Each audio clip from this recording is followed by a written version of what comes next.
Good afternoon. Happy Friday to you guys. Breaking down week 12 here. AceMind with Blaine.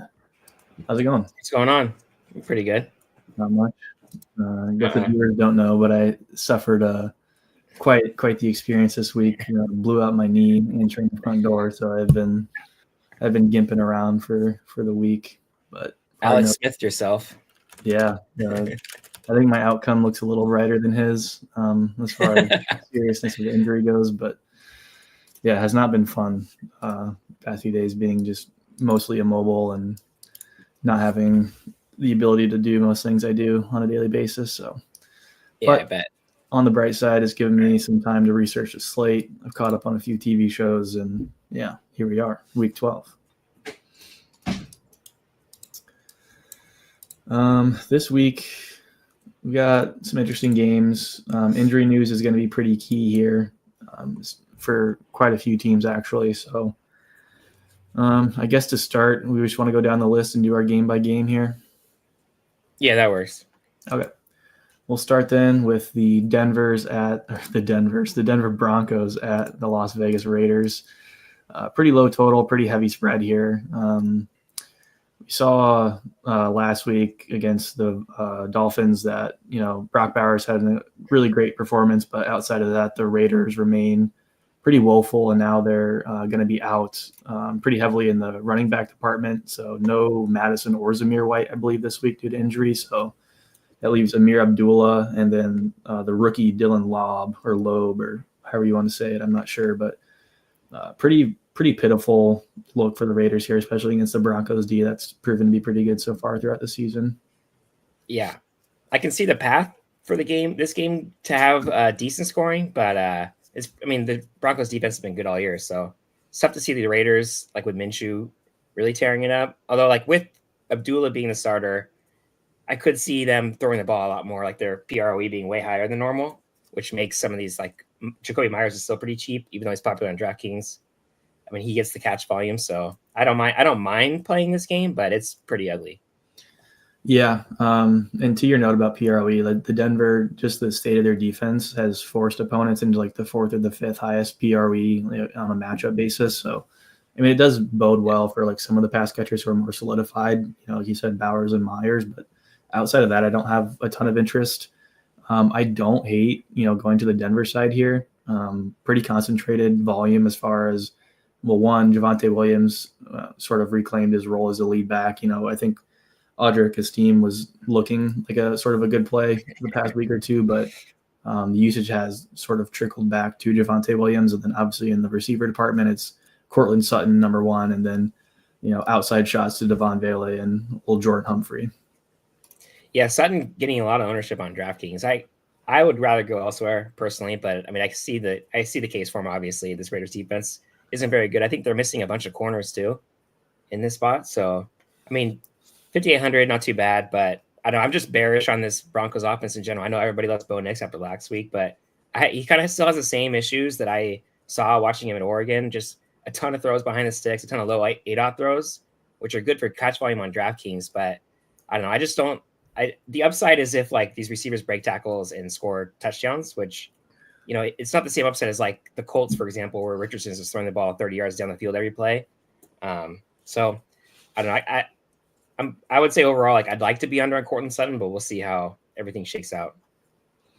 Yeah, and the success that Bo Nix has had has come against weaker defenses. So I mean, that definitely is the only sort of like shining light here, is that the Raiders defense is, almost dead last in every metric. So the times that Denver has and Bo Nix has put up like fantasy winning scores have been against these weaker defenses. So I do kind of get that. I think the team in general they did well against like the Saints and the Panthers and stuff. So I can see passer upside here, but for me, it's mostly on the Denver side, and it's not going to be a huge allocation for me.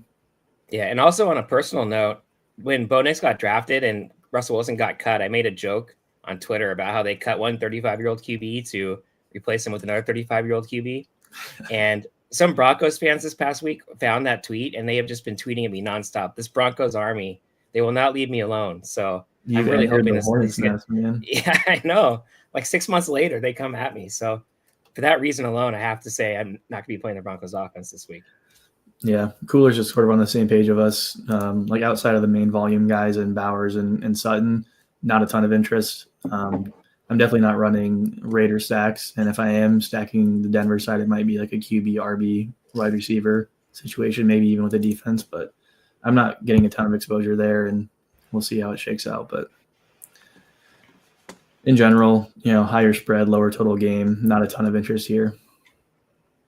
Yep, I'm with you there. Cool. Going on now to the Vikings at the Bears for an even lower total. Tighter spread, but the Vikings defense continues to be a really good unit. The Bears O-line is still struggling. The new offensive coordinator for the Bears has seemed to sort of change things up, and I do like the direction they're going. I don't think it's going to be enough against the Vikings.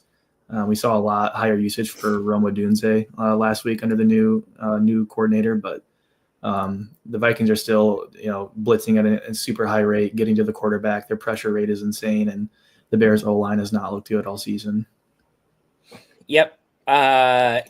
It feels like Caleb took off and ran a lot more last week than previously. I don't know if that was kind of like a coaching decision with the new offensive coordinator, or like they telling him not to stick with his reads and run the ball more, which gives him rushing upside, especially if the Vikings are able to get pressure. But that's pretty thin. So 39 total here for a reason. Yep. On the Bears side, DeAndre Swift, I believe, is questionable with a groin injury, but he practiced in full today, so expect him to go. Vikings are still kind of weird in their dynamics. They're like top third in the league as far as PRE goes, but their pace of play is so low that it still sort of limits these guys like Hawkinson and Justin Jefferson to being efficient on their targets. And it just hasn't really erupted in a ceiling game for any of them because they just don't run enough plays for them to really get there. They have to be super efficient on their targets. And in this game against the Bears, where both teams are kind of happy to run the ball and it's going to be a bit of a slog divisional game, I'm not sure that there's a ton of offensive upside here. Yeah, and the Bears are 10th right now in EPA per play allowed on defense. And I think they're second right now against dropbacks. So, yeah, just an ugly game. Not one a lot of players from. Yeah, something to note here for as far as the Vikings running back side goes is Aaron Jones is still leading the backfield, but not by much. We have seen an increased role for Cam Akers recently. So like Jones's snap rate is still like 55-60%, but Cam Akers is still getting snaps and touches, and their efficiency metrics are, kind of similar between the two. So it's kind of hard for me to get there against the Bears and in general. I mean, I might go for like a mini stack from this game or one-offs. I do kind of like Odunze. I mean, it's a small sample size, obviously, last week, but last week he saw 10 targets and over half the team's air yards under the new OC. So maybe potential upside there in a game where they're projected to play from behind. Yep. And I lost my train of thought, but Jefferson and Addison both obviously have huge ceilings. We saw McLaurin against the Bears defense have a big game. So they obviously both can get there, but it's just pretty gross game overall. Yeah, I still like sprinkling Justin Jefferson in. His ownership's a bit higher this week than weeks past, but he still has crazy upside. And if the Vikings even just throw like 5 or 6 more times a game than they usually do, that's another couple targets to him that he can do anything with. So with you there. I want to make sure I got all my notes in here. Yep, no, that's it. Moving on to the Lions at the Colts. Much higher total here and a wider spread. Yep. But we saw last week, we were talking about last week how the Lions in these, super high team implied total games with a high spread, where like we're not sure how the game's going to play out or if it's worth playing them in this scenario. And obviously last week we saw Jared Goff go out and throw 4 touchdowns, 300 yards. Both of the running backs got there. They put up like a 50 burger on the Jags. So is this another scenario where you think Detroit lays the hammer down, or was last game more of like a we're here to prove something game? I mean, man, it's they're obviously in play. I mean, that scenario is obviously in play. But I mean, overall, I'm just very bullish on this game. I really liked what I saw from Richardson last week off the benching. I mean, he still has problems on like the short throws. That's one thing that Bo Nix, for example, is really good at, or the low ADOT, making it easy for your receivers to catch like screen passes. And Richardson has shown no ability so far in his career to be able to make those easy for his receivers. But we've seen the upside with him, like we saw last week. We talked about it last week as well. I mean, his rushing potential with his ability to throw the ball down the field gives him as much upside as any quarterback.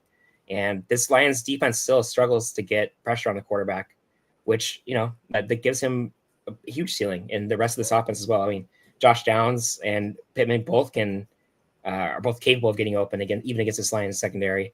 And yeah, the Lions offense is the best offense so far in the league. So really like playing everybody from this game. I mean, I haven't seen it. I mean, the prices are tough on DraftKings, but this feels like this could be the blow up game of the week with really not many more options out there. And it's in a dome for what it's worth, where the weather's starting to get bad in some of these spots. This is indoors, so. Yeah, that's true. Some stats for Josh Downs when Anthony Richardson is under center. He has a 15-yard ADOT, 5 yards per route run, and over fantasy point per route run. So he seems to be, a pretty favored target for Anthony Richardson on those downfield shots. And like you said, Michael Pittman at 5,300 is still kind of cheap, and he's working that midfield shorter role. They're going to have to throw the ball a ton against the Lions because their run defense is good, but in the game script sets up for a lot of passing as well. Do you see like any love for Jonathan Taylor? I mean, I was there last week and it was fine, but not great. The thing for me is he does get like 90% of the opportunities in the backfield, and his snap share is great, but he's not getting the receiving work that he's had in seasons past. Yeah, we haven't really seen the big. I don't remember a big ceiling game for him so far this year. I mean, they are committed to getting him the ball on the ground. But yeah, I think part of the problem is, like I was saying earlier, is I think Richardson is just so bad at these underneath throws that it really limits like the pass catching upside for the running backs. But I mean, he's an elite running back talent, and they're committed to getting him 20 carries, it seems like now. So yeah, I really don't mind getting there. And he makes a lot of sense if you pair him with running him back with like a Goff, Amon-Ra stack, or a couple of these pass catchers. Yeah, he's still getting the red zone work and the goal line work, obviously. So there are scenarios where he scores multiple touchdowns and gets there just on this sheer snap count alone. But I do, like you said, like the passing game here is kind of enticing. Ownership is there in some spots, but not all. The Lions get Sam Laporta back this week as well, so that should help them in their game. Do you have like a preferred way to stack this on the Detroit side?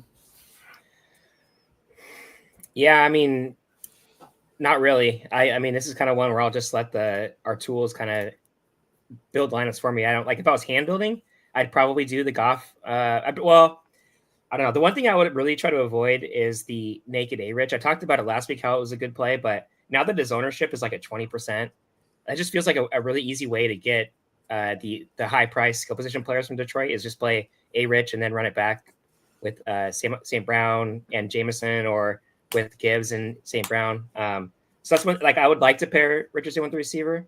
Yeah, I mean, I want to play this game. It should be a fun one, I think.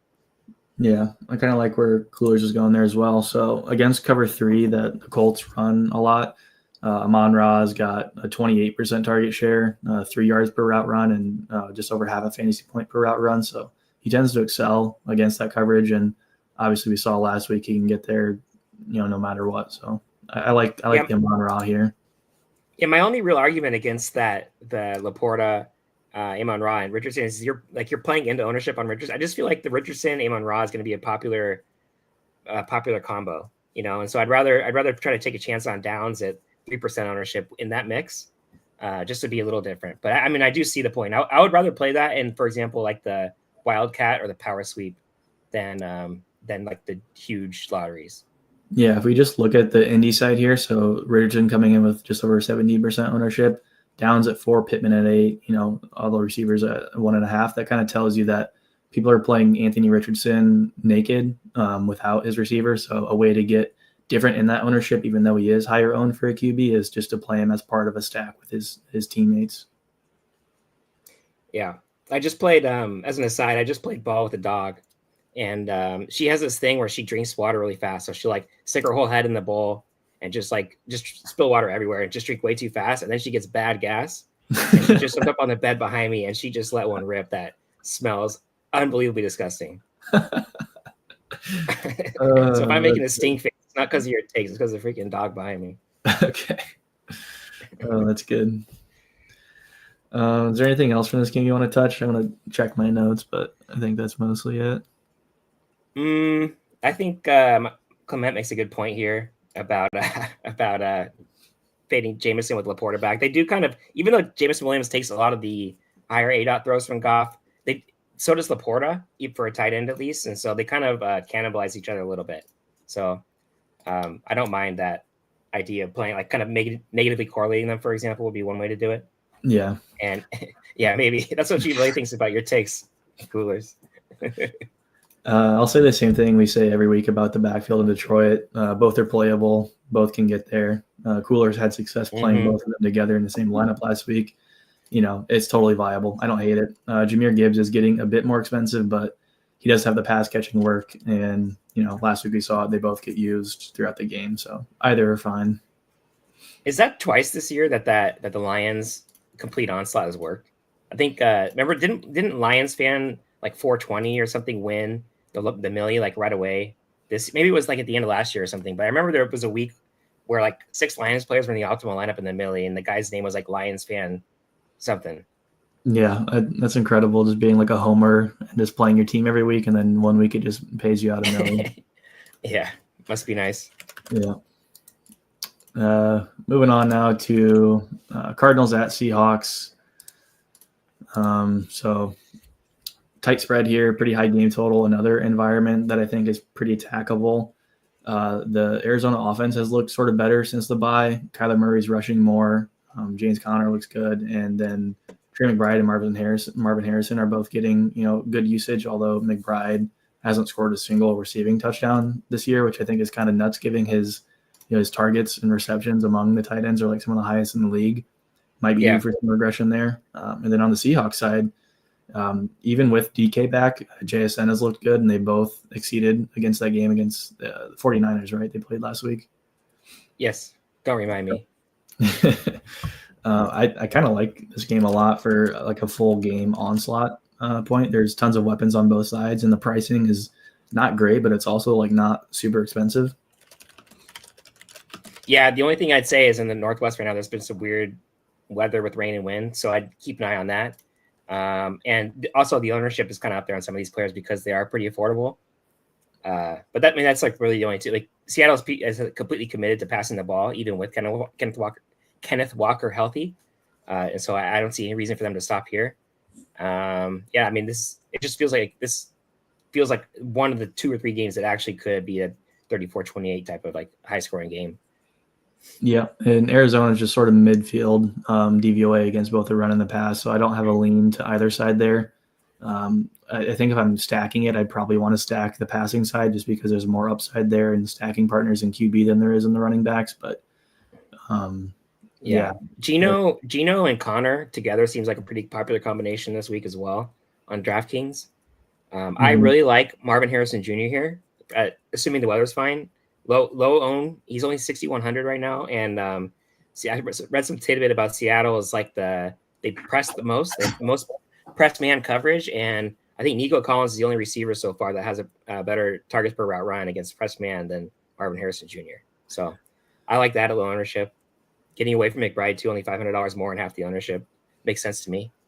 Yeah, I like that too. If a lot of people are attacking this game through Geno and running it back with James Conner, why not just flip the script and go Kyler, Conner, and maybe one of McBride or Harrison, or maybe both, and drop James Conner. And then obviously you've got stacking options on the other side with Kenneth Walker, JSN, and Metcalf. Yeah, this is a good point for you that if Connor does have success, it results in longer time of possession, sustained drives, and fewer opportunities for plays on the other side. Yep, and I think that downside plus combination, I think, of their combined ownership together in lineups is enough to steer me away from that having too many of those in large field stuff. Right. Yeah. If you tack this game, I think it's got to be through the air, just given the ownership on both Kenneth Walker and Connor, and the implications of them scoring a lot of points on the game environment. There's an easy pivot there, just going to the passing games on both sides. Yeah.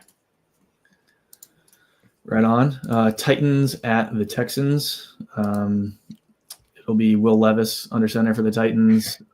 Tony Pollard is going to have full control of the backfield due to an injury to Tyjae Spears. So good role there for him, but in general, this sets up for a really good spot for the Houston Texans.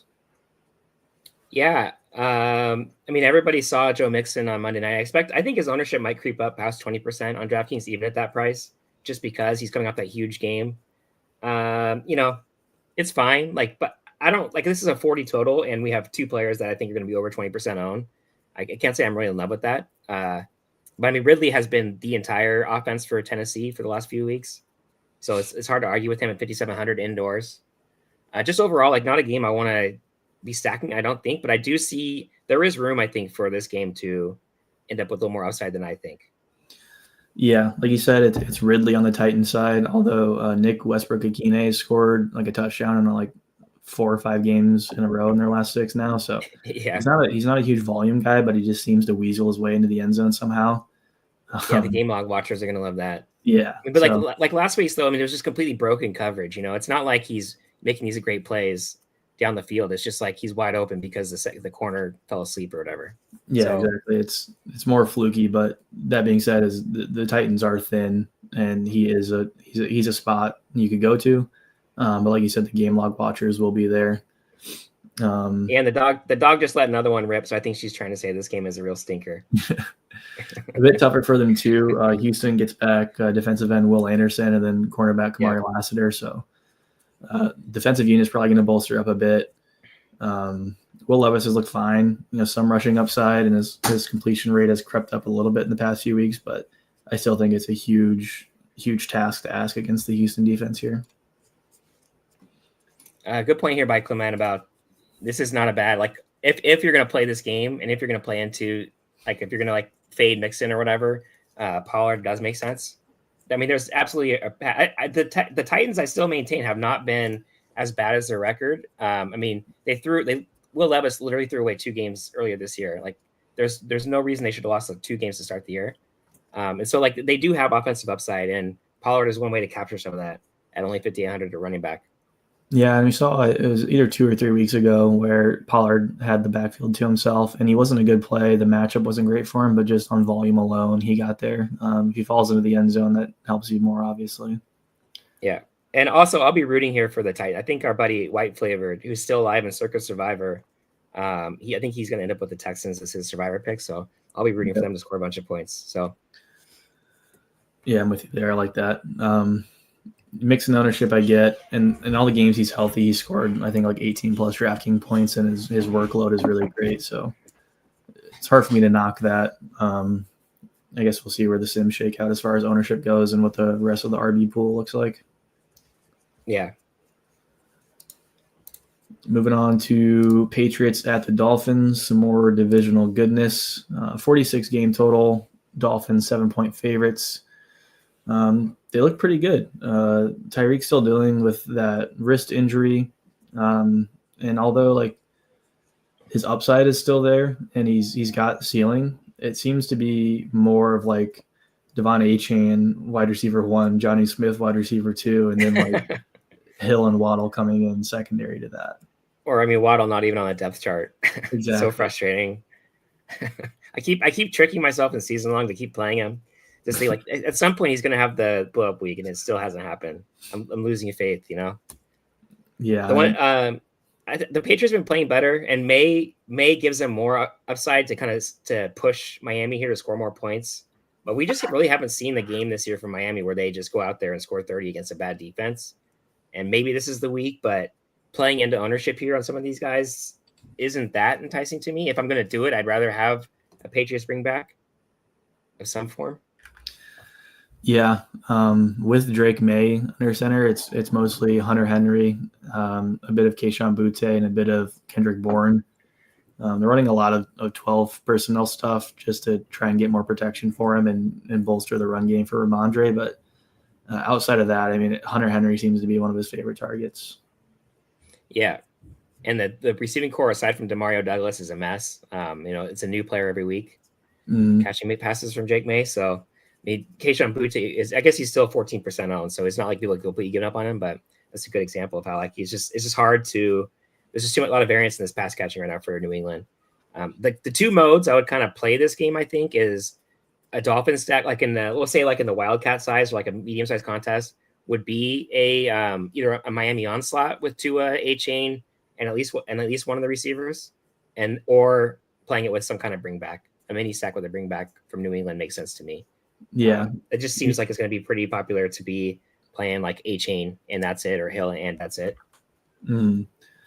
So Ramondre is kind of like a double-edged sword too, because the matchup against the Dolphins isn't great as far as yards before contact goes. I think the Dolphins are pretty high up there in yards before contact. That being said, though, in games that New England is able to keep it close, Ramondre sees a lot more workload and he scores pretty well given the share he has on the backfield. Like 18 DK points on average in games that they're able to stay within a touchdown of the other team. Whether they can do that against the Dolphins, I'm not sure, but I could see it. It's still a divisional game. Past matchups here with obviously like way different players have resulted in like lower scoring, tighter spread games.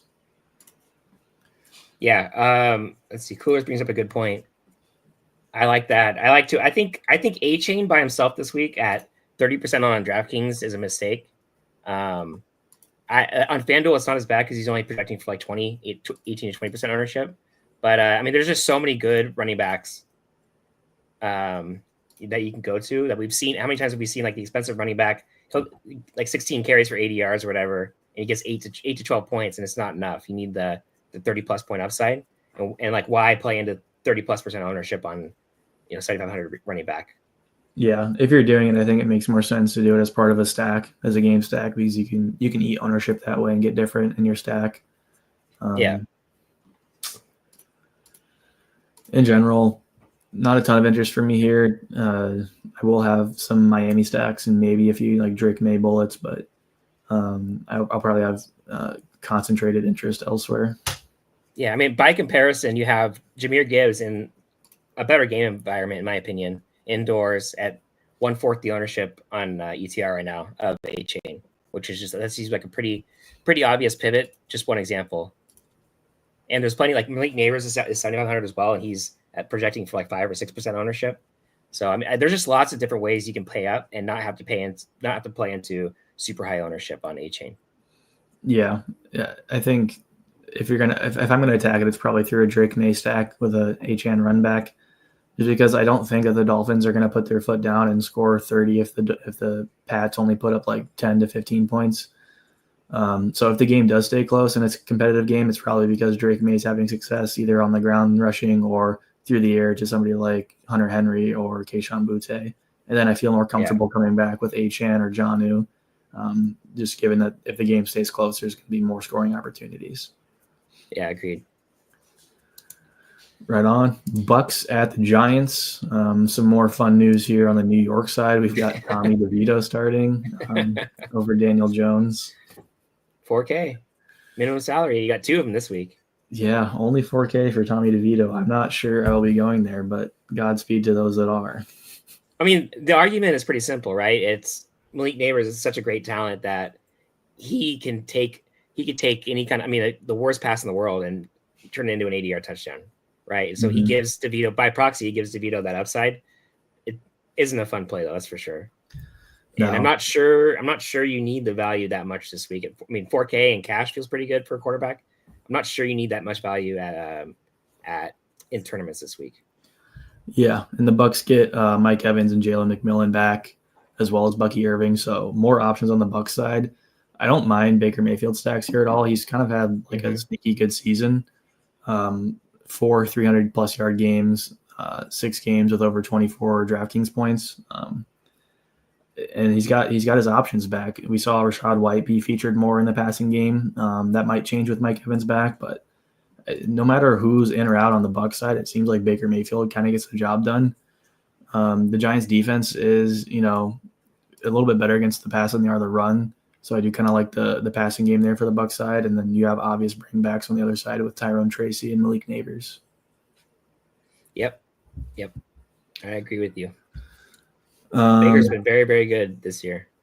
Even without the receivers, he was still making Kate Otten look like Rob Gronkowski. Yeah. Against the Bucs, I mean, Tyrone Tracy has yielded a majority of the snap share. He's got 300-plus yard games, and his touch counts are in the high teens, low 20s. So I like that. Yeah, he's an option off of like Hunt, for example, who we're going to talk about. Makes sense. I like Neighbors at 8%. I think they'll make it a kind of a point here to get him the ball more. But I don't know. It's not like DeVito's a great quarterback, but I like the upside at that ownership relative to some of the other players around him.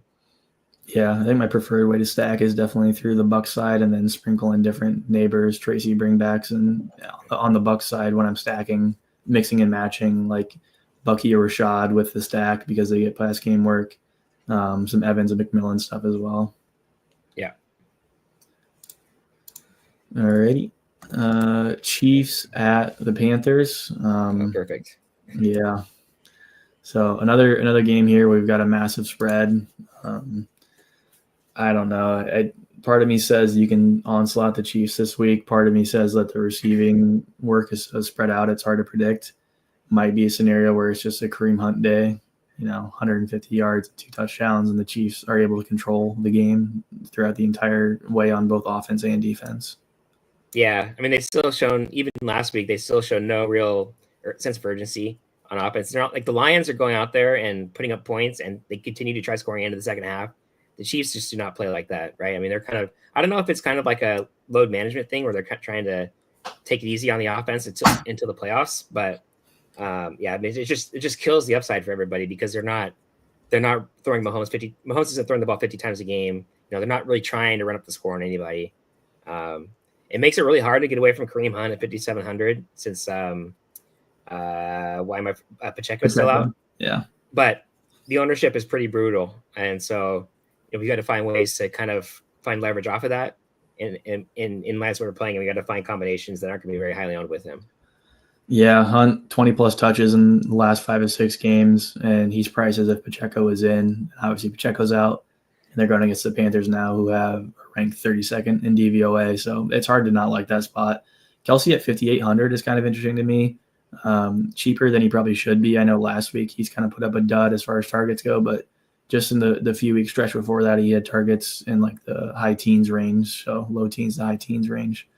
I do think that there's upside there for Kelsey if he remains at 5,800, and the ownership is there as well. But I don't know, they're going to score touchdowns at some point, and I'd be shocked if Kelsey's not a big part of them getting the ball down the field. Yeah, it's pretty tough. That's a tough play for me, that ownership.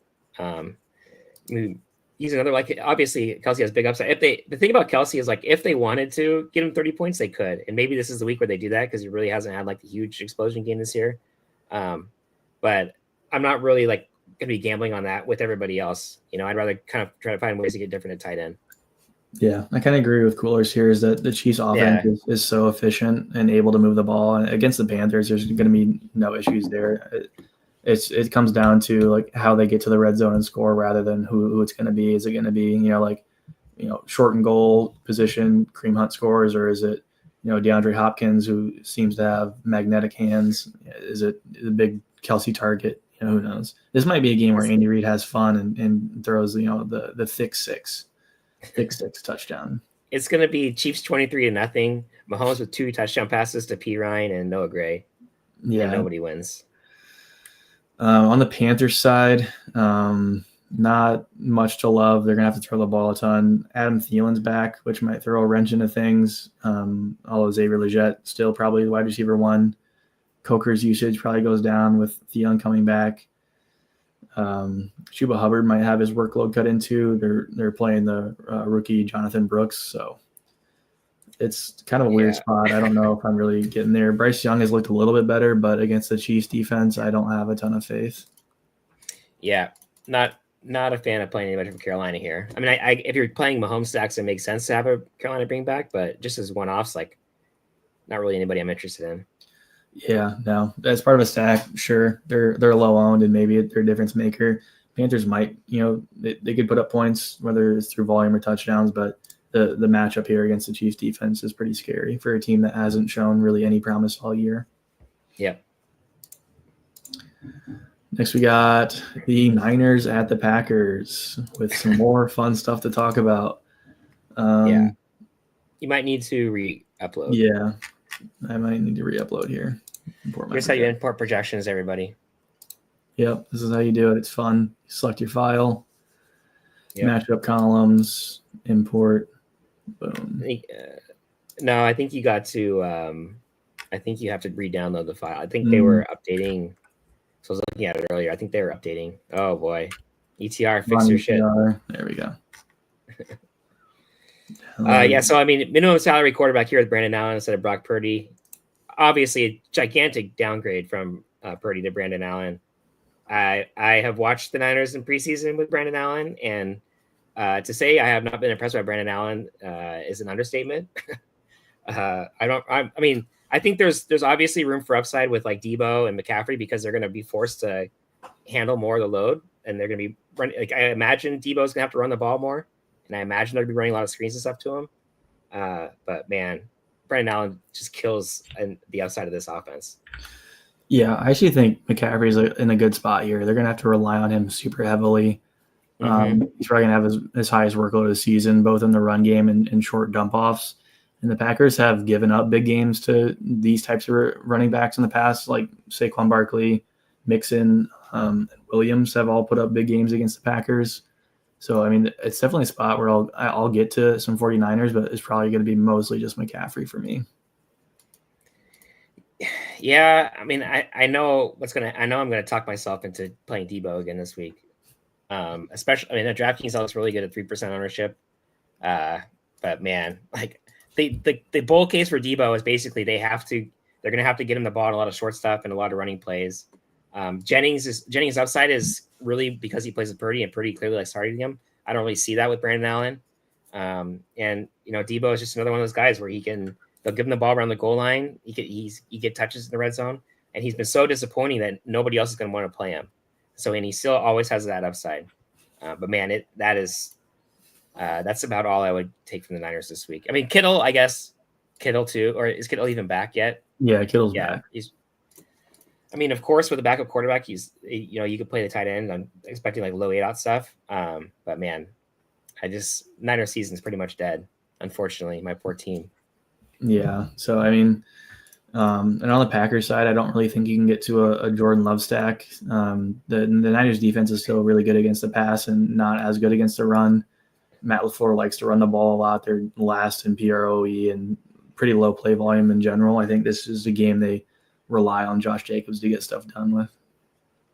Yeah, I agree. That made me laugh, Willie. Shane Falco. I do kind of think there's a fun play here as far as like Josh Jacobs plus the Packers defense. The Packers defense has been, well, not as a whole, but Xavier McKinney's has 6 interceptions on the year and could pose a threat here to Brandon Allen. And I think that there's scenarios where, Brandon Allen just collapses completely. Yeah, absolutely a case for that to happen. And Packer, yeah, like you said, only 2,800 and not getting much ownership. I wonder if that will change closer to Sunday. I mean, the total is still sitting at actually, I don't think it's at 47 anymore. I don't know what is that with that per dollar. It's probably moved. But yeah, I like Christian McCaffrey a lot this week. I think even at 8,500, it's hard to deny that he's going to be getting probably 50% of the team's workload at least, and they're not going to have many options outside of him. Yeah, it's dropped 3 points, so it's down to 44.5. Okay, spread still the same. No, Packers minus 5.5 now. Ooh. Yeah. So I think we're going to see some ownership towards Sunday. I feel like we're going to see ownership drop on pretty much all the Niners. Maybe not Jennings, but definitely McCaffrey. And I feel like we're going to see that Packers defense ownership rise a little bit. Yeah, I expect Jacobs to probably bump in ownership too. We'll see. I'm not quite sure how he shakes out with respect to the rest of the RB pool, but I like the spot a lot for him. Do you think people are going to be like people who play Brandon Allen? How are they going to do it? Like, do you think they're going to do Allen, McCaffrey, and somebody, or do you think they'll do like Allen and Jawan Jennings, who's the popular pass catcher for the Niners right now? I wonder how people are going to stack that if they stack it. Yeah, I mean, if you're playing Brandon Allen, I think it almost just has to be Brandon Allen plus Christian McCaffrey, and the only reason you're playing Brandon Allen is to fit more studs on your roster. You know, Yeah, it's like you say, like, okay, I think Brandon Allen scores more points than Danny DeVito this week, and I need a cheap quarterback. But I don't think you can run out Brandon Allen and then like stack him with Juwan Jennings and George Kittle and Ricky Pearsall and hope that like the Niners have success in the pass game here. Yep, I am with you there. Pretty tough injury news because this game would have been a lot of fun with Purdy healthy. Yeah, no, I agree with you. I would have had a lot more interest in Jaden Reed. Yeah, I mean, all the pass catchers for the Niners all of a sudden become in play with Purdy healthy. But anyway, beside the point now. Yeah, tough look for the Niners, man. Tough look for the Cowboys as well, speaking of. Yep. So obviously we just saw the Cowboys and Cooper Rush get throttled on Monday night. Now they're heading into Washington to play the Commanders team, who's had a bit more rest. They played Thursday last week. So short week for the Cowboys, who didn't look good. Longer week for the Commanders here. Yeah, Jaden Daniels still, I think he's still nursing that rib injury. It kind of hurts, I think, the upside of playing him. I mean, you want him fully healthy, so there's no real concern about him scrambling.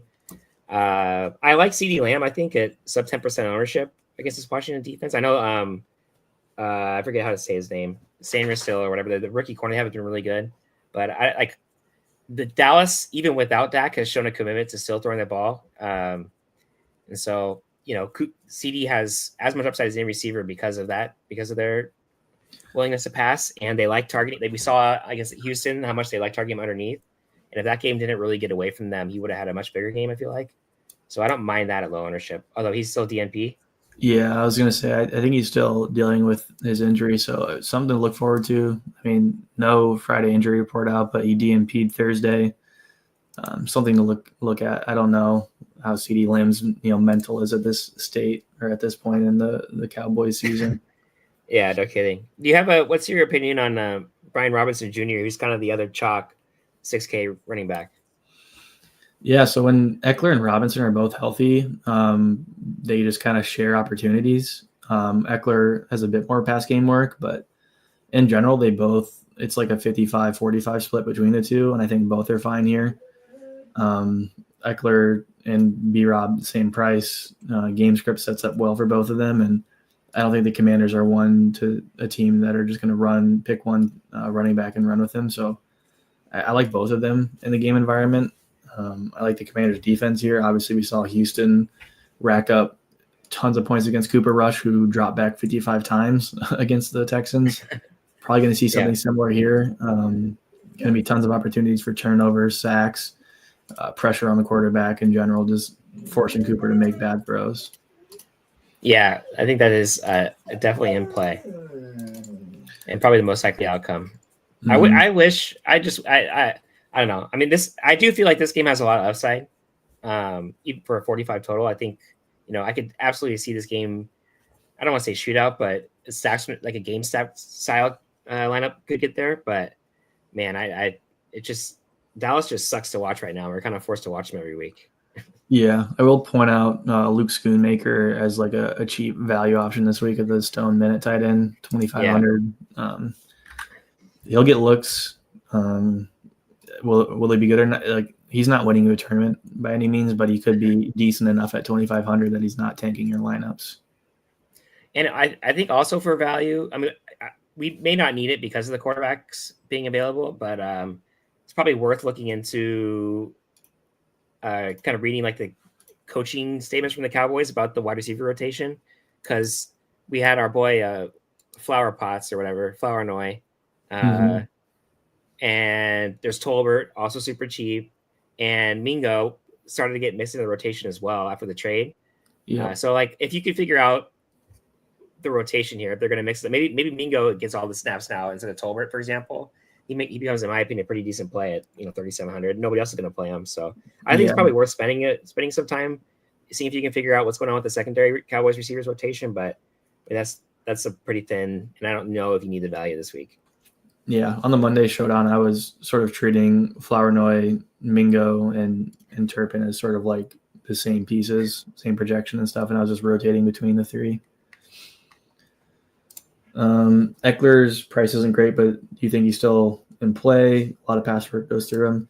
Yeah, I mean, I just don't know if the Commanders are going to change their offensive game plan at all and keep it conservative. Like they're not going to have to press the issue against the Cowboys, obviously. I'm worried about the pass game usage for Eckler. That being said, like he still splits work with B-Rob, and I think both are fine. Ownership on B-Rob's 26%, and Eckler's is at basically none. So I don't hate it there as like an ownership play. He's definitely thinner than Robinson is, but the ownership is a clear spot you can get away from. Yeah, I agree with your take there. I would just negatively correlate them in our sim tools basically, and just kind of see what happens with it. Eckler's upside is definitely tied to game state. Yeah, and actually, sure. So is B-Rob's for the record, which makes B-Rob a little thinner of a play, little more room for him to fail than like Kareem Hunt, for example, where he's going to get touches no matter what. Yeah. Do you want to cover? That's it for the main slate, right? Yeah. Do you want to cover the late night hammer on FanDuel? Yeah, we can. Turpin. I mean, yes, Turpin can be in play because as we saw last week, it just takes one touch for him to get 15 points. But pretty. I don't know. I mean, that you play Turpin with Cowboys defense and play for the double dip, which has worked out like one time in 6 years. Yeah. And then the late night hammer, if I can find it. It's on the left. Oh, there it is. Yep. Eagles at Rams, projected for quite some healthy ownership on FanDuel in some spots. And in general, going to be a fairly good game. Close spread, high total. Two pretty explosive offenses. We've seen the Rams sort of get back into the mix of things with Kyren, Nakua, and Kupp all healthy. And then obviously the Eagles running the ball through Saquon have proven themselves to be pretty dominant on offense. Yeah, and the Devontae injury is really important because it means that even more work is going to be funneled to Saquon and A.J. Brown. The 5-figure salary on Saquon and FanDuel is kind of crazy. Yeah. But I mean, he deserves it, right? Like him, McCaffrey, and Mixon are the three running backs that just get all the work, right? So, I mean, he deserves that salary. He's played so well this year. I really don't mind playing him even at that price if we can find the value, and we should be able to with some of the quarterbacks on the slate. And I also really like the Hurts and Brown stack, even though that is also super expensive. I feel like we should be able to make that work. Do you have what is your take here on the Rams? Like the Eagles' defense post bye has been one of the, I don't want to say the best, but probably top 5 defense in the league. So that kind of makes me a little nervous about the Rams here. But we've seen them in bad spots. We've seen Stafford is just such like a great quarterback that they can still score points. Yeah, the Eagles have been good, but I think I trust McVay to scheme up stuff for the Eagles. The spread kind of indicates it too, where like Stafford has all these weapons around him that are capable of making plays, even in contested coverage, making plays after catching the ball, where I don't have any issues going to a Stafford stack and running it back with Barkley or Brown, or including them as run backs as part of an Eagles stack. Yeah, I mean, really the only like good offense that the Eagles have played since the bye is Cincinnati. So like there is a case to be made that maybe they're a little outperforming just because of the matchups they've seen, but still like I like playing this game, but we'll see kind of where ownership ends up on these Rams skill position players. Like 14% owned, $8,300 Kyren against what I think is one of the best defenses right now. I'm not really a fan of that, but like getting Kupp at 1% ownership, pretty interesting. Yeah. Even though he is very expensive. Oh yeah, I definitely prefer the passing side of the game here for the Rams. And I know Kyren does get work out of the backfield and stuff, but we're talking about FanDuel here where obviously they're on different scoring as well. So he's going to need his touchdown equity to pay off that salary, and there's no guarantee here that Kyren's the one punching the ball in. Yeah, and we've also seen this Eagles team have some weird games. Like there was the Saints game, the Browns game that they should have lost, the Jags game. They've had some like just really weird performances. I don't know if it'll happen on Sunday night, but there is room for downside here if the ownership gets steamed up too much. Yeah. It's also good spots to get different if you're on FanDuel, and I would recommend having at least somewhere you can swap to, whether it's on the high side with these hitters or like a Jahan Dotson at 4,700, who's going to be stepping into a bit higher of a workload with no Smith. Yeah. Yep. And just remember, if you have a game stack of the Sunday night game, you're never not out of it.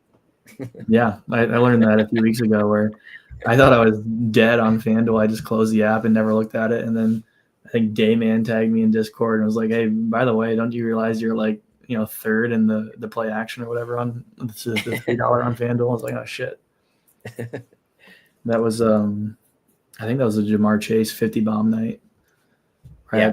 I had good exposure to Jamar Chase, and I just closed FanDuel. I didn't even look at it. I was getting swamped, and then I ended up placing, I think, third or fourth for 20K. Pretty good. I take that. Yeah. It's a new Honda Civic. Yeah, dude. Nice car. Mm-hmm. Let's go ahead and fire up a sim here. Do you want to talk a bit about the right side panel as like a refresher for some people, or something we can point to people as the people who want to like run sims, kind of show them how to do it? Sure. So generations and number of sims per generation, do you want to touch on that?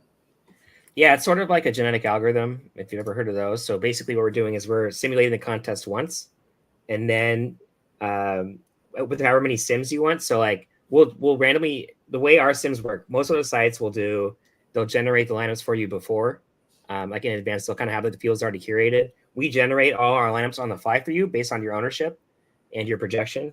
And so when we're saying like simulations per field generation, we're talking about the actual like player simulations of fantasy point outcomes. So once we generated all the contest lineups, then we take all the players and those add up all the fantasy point outcomes, and then how many sims we run. So like we said, 10,000 simulations, we'd be doing 10,000 game sims, or 10,000 sims of each player outcome and for the contest. And then when we say number of generations, what we're doing is basically saying you can run one generation, which would be just like a traditional contest sim. But if you turn that number to like 5 or 7, you're running. You can set it to any number. I think we limited like 25. You can do like 25 for the really small contest. Basically, what we're doing is we're using your lineup holdover percentage. We're taking your top lineups from your previous contest run, and then we're bringing them through to the next contest. So we're like resimming over and over, regenerating new lineups, generating new player fantasy point outcomes, and resimming the contest for you. And it's really more helpful, I think, in my opinion, for small field stuff, where like the problem with small field, like with the traditional sim of simming everything once, is the specific combinations cannot be included that should be. Like, for example, this week you might not see a Tua A-Chain Hill combination in small field, and I would expect to see that a lot in small field. And so basically by simulating multiple times, you're generating a whole new field each time, and so that way those combinations are all captured across multiple generations. And at the end, you get like a final output that shows you for all the lineups we generated, here's your top lineups according to your lineup scoring weights. Yep. And then speaking of lineup scoring weights, the way that works is each lineup will have different columns or outputs for ROI, projection, ownership, top 1% finishes, and win percentage. And by default, if you don't change anything, we're weighting at 100% ROI. But depending on your contest size and how you like to play, you might want to change these around. So you might lower the weight on ROI, and then you can shift some of that scoring to ownership, top 1%, and win percentages. And that's sort of a way to rank lineups differently, just given the same output data. Yeah. And it's kind of like you want to be adjusting those weights depending on the contest you're playing. So like in a showdown, for example, you might weight ROI more than win percentage because you're trying to filter out like highly duplicated lineups that win a lot. But for like a super large field contest, you might only really want to look at like win percentage because you're just trying to find the lineups that are going to win. Yep. So speaking of contest generations and small field stuff, let's go ahead and build something smaller. So like this 5,000 max entry, milli, 555 entry one. How would you approach, a size like this as far as your weights go, and then maybe some of these columns at the bottom? So which milli is this? Is this the super? This is the 5,000 entry? Yeah. I would focus more. I would probably lower ROI a little bit and up projection. So I would go like 60% ROI probably like 15% on win percentage and then 10% on projection. Where does that get us to? Yeah, that would probably be my idea. So you're still looking at ROI, so that way, in case there's like a high, this week might have more duplicates than most because of the high ownership on certain players. So I'd probably still have ROI higher, but like for a very large field, then I'd probably turn it more towards win percentage. Okay. And then, are you lowering randomness or bumping minimum projection or percent off optimal for these smaller contests? No, I usually set projected minimum just to 3.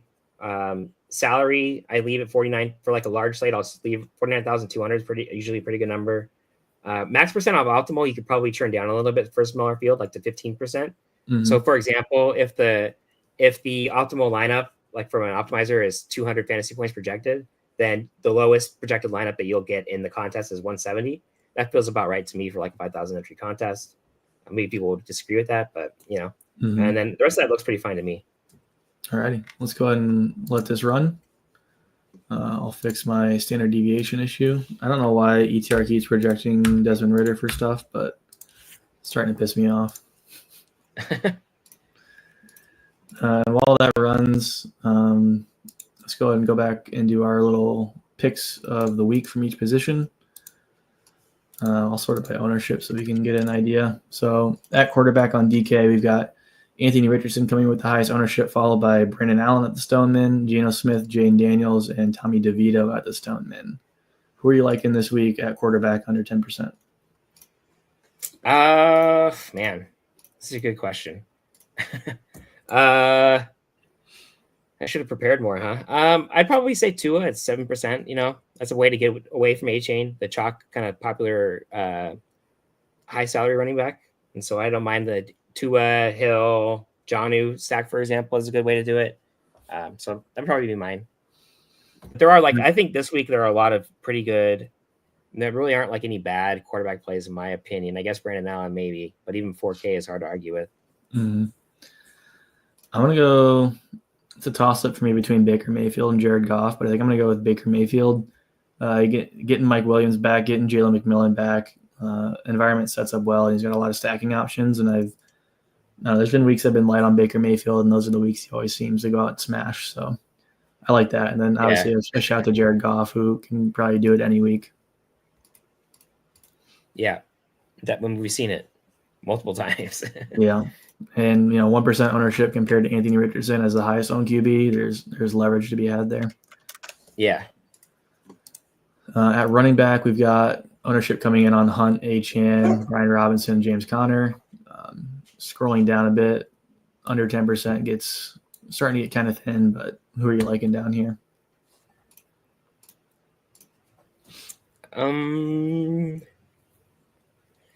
Man. Probably Jahmyr Gibbs at 7%. I talked about him earlier. I mean, we saw how fast he is last week. He's that run, like his speed in the open field is pretty unbelievable. That huge run he had last week, or actually it may have been in pass catch, but anyway, I like him at 7%. Even and again, A-Chain 7,500 at 30% ownership, or Gibbs at 1/4 of that at 7,300. That makes sense to me as a pivot, right? You could do the Tua stack I just talked about plus Jahmyr Gibbs. That's an interesting way to kind of get some leverage. Yeah. I'm going to go with another running back from my quarterback pick, and that's going to be Tyrone Tracy. Has shown in games so far that he has 100-yard bonus upside. And with Tommy DeVito under center, I think they're going to have to rely a bit more on the run game and short dump offs to him. So I like the spot there for him. Tight end, we've got Kelsey, Henry, Jonnu, and McBride coming in over 10%. I like all those plays, honestly. Who are you seeing under that, if anybody, that you would like to play? Bowers at 8%. So I'm just going to take all like the ones right below 10%. So that way they're all like good plays. But then, no, I mean, like I was talking about earlier with Denver, I think there's definitely possible that we see a lot more passing than we expect from them this week, just because they don't have any running backs right now. And Bowers has been really good so far as a rookie. So again, like he's $500 more than Travis Kelce, but he's way less owned. So depending on the build, obviously, I like Bowers quite a bit.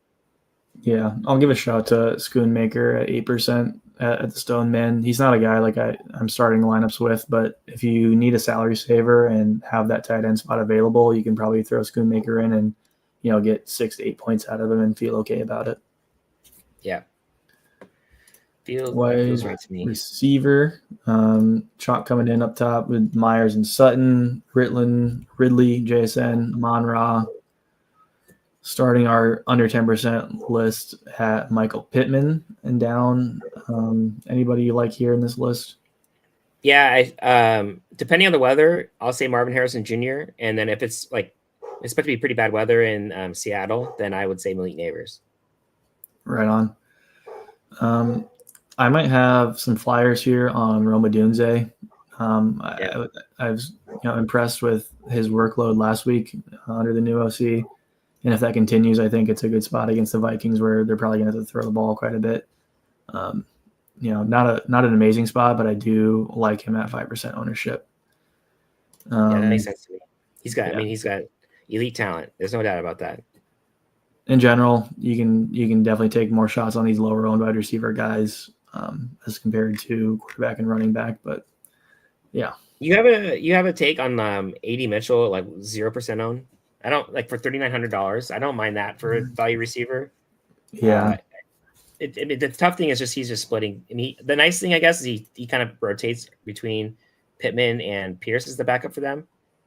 So like he's not like just completely splitting time with Alec Pierce. But yeah, I don't mind that for like a super low owned play. But overall, like I like the two I mentioned. Yeah, as part of the Richardson stack, I think it's probably fine. I'm more on the downs side there, but there's still upside there with him, and ownership obviously comes into play. Yeah. Defense, not much to talk about here. We've got Bucks, Dolphins, Bears, Vikings, and Broncos over 10%. Lions here might be interesting, low owned, but again, they're pretty expensive. We did say Packers at 4% at home against Brandon Allen might be a good spot, but I do expect ownership probably creeps up there throughout the week. Yeah, nothing really like jumping out to me at these ownerships. It seems there's not like one really over-owned defense teams to me. There's a case, but scroll down a little bit again. What is the Niners at 3K at 0%? Like they're gonna have to play better in order to. I mean, that's kind of a stupid thing to say. They're gonna have to play better in order to win. But I mean, just remember, teams will typically, when the starting quarterback is up, teams will typically play harder just because like they got to make up for the loss of the quarterback. And Jordan Love has been prone to turn the ball over this year. So I don't mind that for like a 3K defense and that no ownership. I mean, you're just praying for a pick six or something. But yeah, like the defense, ownership seems pretty on the mark this week or efficient this week.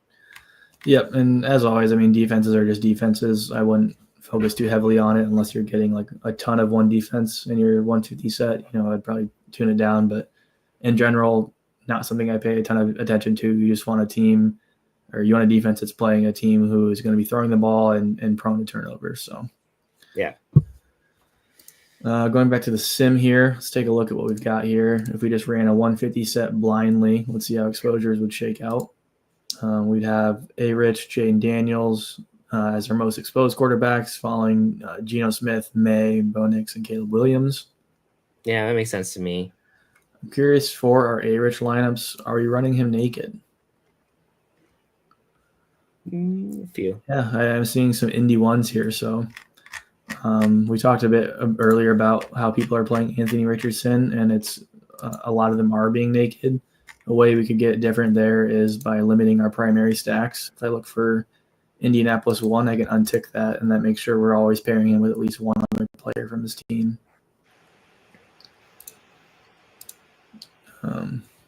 Yep. And then curious to see on these A-Rich ones how much Detroit we're getting. Yeah, like this one, we've got Montgomery, Amon-Ra. Yeah, and the next one is Gibbs and Montgomery, which should be the ultimate. We saw a hit before. Yeah. That Washington one too, like the Washington onslaught is not a bad idea. The 6 lamp down. Mm-hmm. the thing about playing Jaden Daniels and Brian Robinson Jr. together is you're pretty much getting all the touchdown equity. So like in a 5,000 person tournament, having the one offense that scores 40 points can be enough, even if you're like kind of cannibalizing yourself. You can't really do that in like a 200,000 entry contest, but in a smaller field contest, it does make sense to play it that way. And then at running back, we're getting some healthy exposure to Kareem Hunt, who's in a really good spot. Brian Robinson Jr. as well.